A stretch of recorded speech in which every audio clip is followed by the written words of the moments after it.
नागपूर महानगरपालिकेत अतिरिक्त आयुक्त वसुमना पंत यांच्या अध्यक्षतेखाली आढावा बैठक आयोजित करण्यात आली। नागपूर शहरात नायलॉन मांजामुळे मनुष्य, पक्षी आणि प्राण्यांना इजा पोहोचते अशा घटनांबाबत बैठकीत सविस्तर चर्चा करण्यात आली। नायलॉन मांजामुळे बाधित पक्षी आणि प्राण्यांच्या बचाव, उपचार, पुनर्वसन आणि संरक्षणासाठी तात्काळ आणि प्रभावी कारवाई करण्याच्या उद्देशाने संयुक्त समितीची स्थापना करण्यात आली आहे। या समितीच्या अध्यक्षपदी वसुमना पंत असणार आहेत।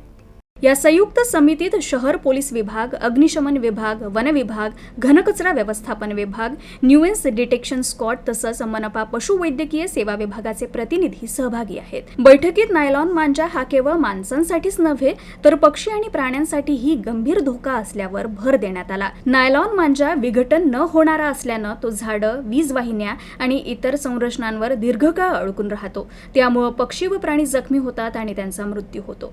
अतिरिक्त आयुक्त वसुमना पंत यांनी नागपूर शहरातील नागरिकांना आवाहन केलंय की जखमी पक्षी किंवा मांजात अडकलेल्या पक्ष्यांची माहिती तात्काळ ट्रान्झिट ट्रीटमेंट सेंटर किंवा नागपूर मनपा पक्षी बचाव हेल्पलाईनवर द्यावी।